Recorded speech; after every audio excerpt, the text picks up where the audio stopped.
Keith's called us. He's in charge at the Castle Comfort Centre in Woolstanton. Morning, Keith. Good morning to you. So your business gets cold called a lot? All the time. This is about the call I had from you guys a few moments ago was about the 8th this morning. What? I mean, we're not trying to sell you anything. We just want to talk to you. But what kind of things are they trying to sell you?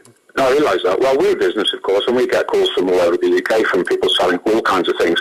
It can range from media, newspapers, advertising, insurance. It can be basically anything. A lot of the calls, unfortunately, are not genuine salespeople. They're actually scammers who try to take advantage of small businesses by setting up a little trick to say that you've ordered something with them, etc. So we decided to take our own measures to try and sort of reduce the number of calls. So what have you done? Various things. I don't know if it's been mentioned already that you can actually subscribe to a British telecom system called Choose to Refuse. It costs a little bit of money every month, but you can dial a code after you've had a call, even a withheld one, and it will bar that number. Oh, right. It's very interesting. But Yeah. it costs money. So how much does that cost? I think about £12 a quarter. Okay, So it's not the kind of money that everyone would want to spend, but certainly it's well worth it to a business. It bars even international calls. What else have you done? Well, we had an idea a few weeks ago to actually try and raise money for our registered charity fund, as we call the Doug Brown Motor Neurone Charity Fund. We raise money for that particular cause, have done for many years. When we get a call from someone we don't want the call from, we point out to them by email, we drop them an email, just pointing out they're breaking the law. And we say that they could be reported to the TPS, the Telephone Preference Service, which I think you've also spoken about this morning. We have, yeah. Sure. And would they like to make a donation to our Just Giving page for motor neurone research? If they don't, they risk being reported by us. I've never actually done it yet. But Do they donate, though? Have you got any money into your charity through this? Almost £300 in the last few weeks. Wow. Please look at the Just Giving Castle Comfort Motor Neurone site, and you'll see the donations of companies actually apologise for what they've done and send us some money.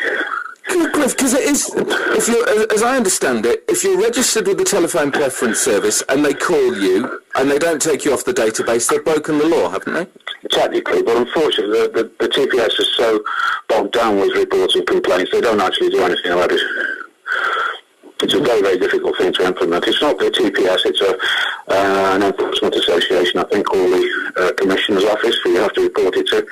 And I can assure our listeners they don't get very far when they make a report. However, the pure threat of it to businesses makes them cough up a little bit of money. Now, you've emailed the show this morning with your sort of standard letter. If people want us to email that on, are you happy for us to do that? I think so, as long as they put their own details on, not a problem at all. Well, they can leave your Just Giving on if you want. I'm sure you'd appreciate that.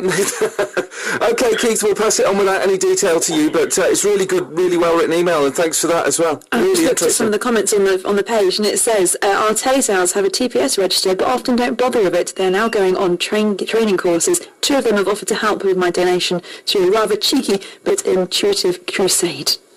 Fantastic. It's really good. If you want this email us, studio.stoke@bbc.co.uk, and say we want Keith's email, and we'll take his details out and forward it on, and then you can do the same kind of thing. It's a great idea. Well, one company donated £100. Wow. By way of an apology. Mm-hmm. Amazing. 01782 208 008. What do you do to stop cold callers?